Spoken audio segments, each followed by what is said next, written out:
আবারও 7 দিনের রিমান্ডেতে সালমান এফ রহমান। আপনারা জানেন যে বিগত 1 মাস আগে সালমান এফ রহমানকে 10 দিনের রিমান্ডে নেওয়া হয়েছিল। সেই রিমান্ডে শেষ হতে না হতেই 1 মাসের মাথায় তাকে আবারও 7 দিনের রিমান্ডে নেওয়া হয়েছে।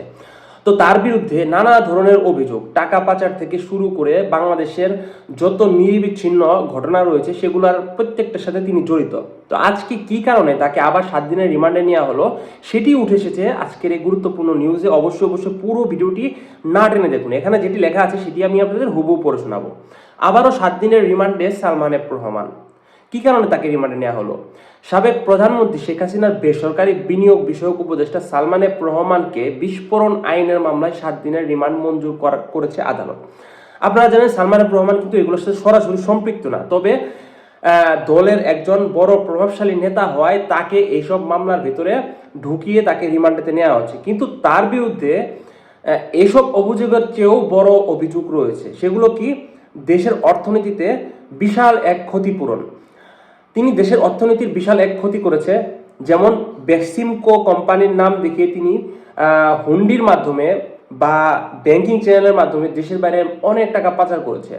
আজ বাংলাদেশে যে পরিমাণ বেকারত্বের হার, এই টাকাগুলো যদি কোনোভাবে যদি বাংলাদেশে রাখা যেত তাহলে অবশ্যই বাংলাদেশের এই বেকারগুলোকে কিন্তু ভাতা দিয়ে হোক, যেভাবে হোক তাদের একটা অবস্থান তৈরি করা যেত। কিন্তু তিনি একাই যে পরিমাণ টাকা বিদেশে লুটপাট করে পাচার করেছে এটা আসলে কল্পনার বাইরে।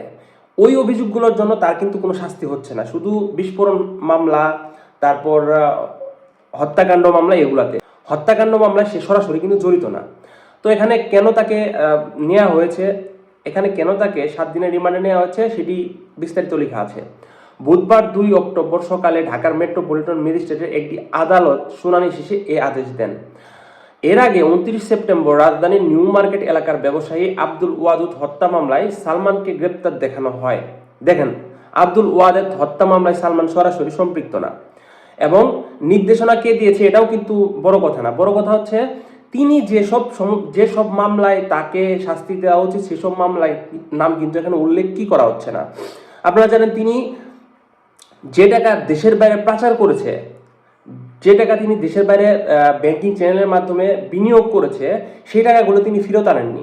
এবং এই টাকাগুলো বাংলাদেশে যদি ফেরত আনা হয় তাহলে বাংলাদেশের রিজার্ভের পরিমাণ কি পরিমাণ বেড়ে যাবে এটা কল্পনা করতে পারবেন না। মামলার এধারে বলা হয়েছে বৈষম্য বিরোধী ছাত্র জনতা একটি শান্তিপূর্ণ মিছিল চলাকালে কিছু আসামির নির্দেশে নিরপরাধ মানুষের উপর গুলি চালানো হয়। এতে ঘটনাস্থলে আহত হন মাহফুজুর রহমান, নাসির উদ্দিন ও শামীম ওসমান সহ অনেকেই। ব্যবসায়ী আব্দুল ওয়াদুদ তার ব্যবসা প্রতিষ্ঠান থেকে বাসায় ফেরার পথে গুলিবিদ্ধ হয়। এরপরে ঢাকা মেডিকেলে তাকে মৃত ঘোষণা করা হয়।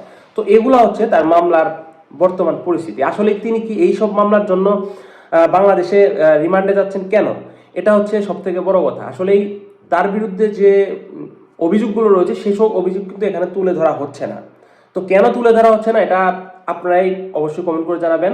তো আবারও 7 দিনের রিমান্ডে সালমান এফ রহমান, এই বিষয়টিকে আপনারা কিভাবে দেখেন তা অবশ্যই কমেন্ট করে জানান। আর এমন আরো গুরুত্বপূর্ণ ভিডিও আপনি সবার আগে পেতে আমাদের চ্যানেলটিকে সাবস্ক্রাইব করুন। ধন্যবাদ সবাইকে পুরো ভিডিওটি দেখার জন্য।